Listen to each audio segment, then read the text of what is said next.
We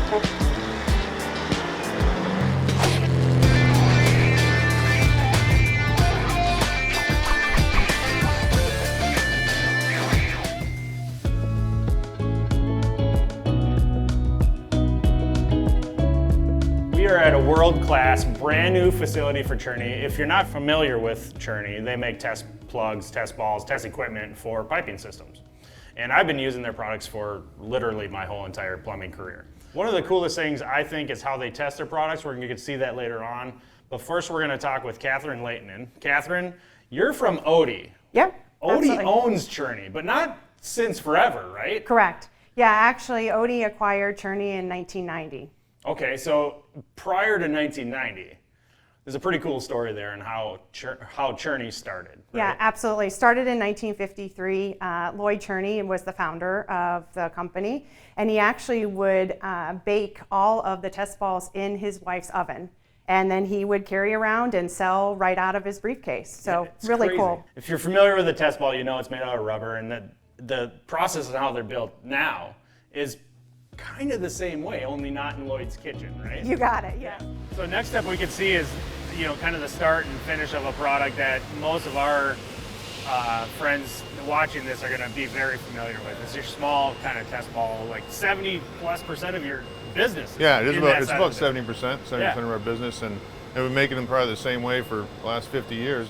Tried and true product, and be happy to show you how we make it. Awesome, let's go see it. All right, cool. So Dave, Saeed is rolling the rubber to make a much larger version of a test plug like this, right? Yep. Just right there, and it's just rubber laminated over and over itself, right? Yep, it's 10 wraps of rubber, and then it makes the body of that plug right there. So we saw in a couple stages over there, just the end plugs that are going to be put on after Saeed's done rolling this, right? So this is rubber to rubber. How do you attach the two together? So there's a little bit of glue involved in between, but most of the time it's just the tack of the rubber itself. Right. The rubber has a little stickiness tack to it. And this is just, obviously the start of the operation. There's many steps involved, but one of them is to bake this product. Yep, you bake that and it comes out looking like this. Yeah, and so this is what I'm familiar with. I've been using these forever and ever. That's a 4-inch test ball, that's what we call them, but test plugs, I guess, technically. Right. So super, familiar with most of our audience, obviously. What size do you make these up to, though? So we make down from 3/4 inch all the way up to a 12-inch test ball, and then on the waterworks side of the business, it's 54.96, which is like inflate to like 6 feet tall. Hey Dave, I can't believe you test every single product that comes out of your facility here.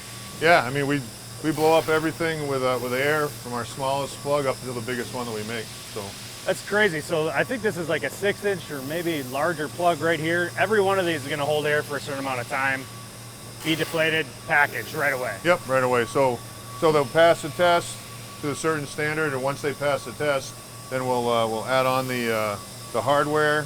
We'll put the tags on and we'll put it in a box, send it out.